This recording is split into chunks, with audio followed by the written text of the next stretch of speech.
கிறிஸ்துக்குள் பிரியமான தேவனுடைய பிள்ளைகளே, ஆண்டவருடைய நாமத்தினாலே இருதயத்தின் ஆழத்தில் இருந்த உங்களுக்கு நல்வாழ்த்துக்கள். யோவான் இதர சுவிசேஷம் 5ஆம் அதிகாரம் 8வது வசனத்தை வாசித்து இந்த நாளுக்காக நாம் ஜெபிப்போம். இயேசு அவனை நோக்கி, எழுந்திரு, உன் படுக்கையை எடுத்துக்கொண்டு நடை என்றார். உடனே அந்த மனுஷன் சொஸ்தமாகி தன் படுக்கையை எடுத்துக்கொண்டு நடந்து போனான். அந்த நாள் ஓய்வு நாளாய் இருந்தது.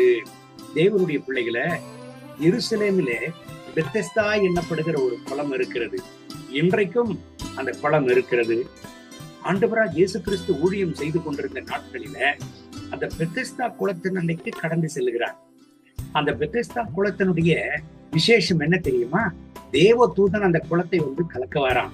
முதலாவது யார் இறங்குகிறார்களோ அவர்கள் சுஸ்தம் அடைவார்களாம்.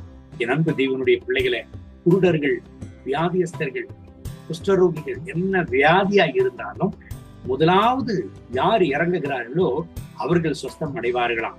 அந்த இடத்துல 38 வருஷமாய் வியாதியஸ்தன் ஒருவன் இருந்தானா.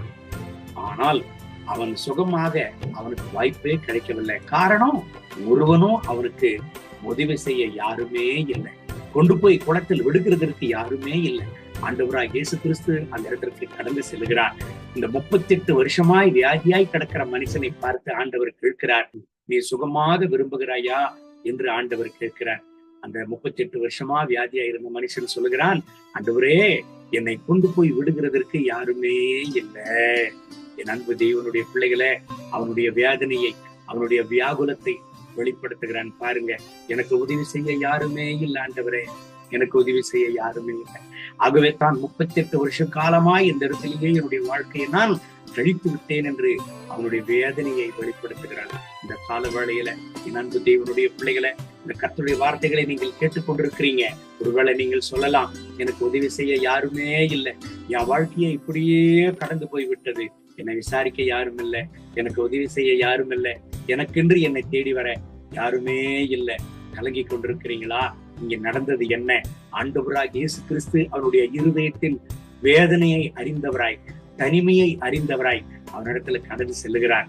நான் உனக்கு இருக்கிறேன், இப்பொழுதே உன்னை நான் குணமாக்குகிறேன், நீ சுகமாக விரும்புகிறாய் அல்லவா, இப்பொழுதே உன் படுக்கையை எடுத்துக்கொண்டு நட என்று சொல்லுகிறார். உடனே அவன் சுகமானான் என்று வேதம் சொல்கிறது. என் அன்பு தேவனுடைய பிள்ளைகளை, இந்த கால வேளையில் கர்த்தர் உங்களுக்கு ஒரு அதிசயத்தை செய்கிறார், உங்களுக்கு ஒரு சுகத்தை கட்டளிடுகிறார், உங்களுக்கு ஒரு அற்புதத்தை செய்கிறார், உங்கள் தனிமையை மாற்றுகிறார். உதவி செய்ய யாருமே இல்லைன்னு கலங்குனீங்கல்ல, இன்னைக்கு கர்த்தர் உங்களுக்கு உதவி செய்கிறார்.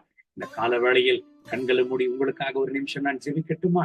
அன்பின் ஆண்டவரே, இந்த கால வேளையில் எனக்கு உதவி செய்ய யாருமே இல்லை, எத்தனையோ நாட்களாக நான் காத்திருக்கிறேன், ஆனால் என் காத்திருப்புக்கு ஒரு பதிலும் கிடைக்கவில்லையே என்று ஏங்கி தவித்துக் கொண்டிருக்கிற இந்த அன்பு சகோதரன் சகோதரிக்காக ஜெபிக்கிறேன். இவர்களுக்கு உதவி செய்யுங்க ஆண்டவரே, இவங்க துக்கத்தை சந்தோஷமாக மாற்ற ஆண்டவரே, எனக்கு யாருமே இல்லை உதவி செய்ய என்று கலங்கி கொண்டிருக்கிற ஒவ்வொருவர்களுக்காக ஜெபிக்கிறேன். இவர்களுக்கு உதவி செய்யுங்க, இவர்கள் வியாதிகளை மாற்றுங்க, இவங்க கஷ்டங்களை மாற்றுங்க, இவங்க கண்ணீரை தொடையுங்க, இவங்க மரண படுக்கையை மாற்றுங்க.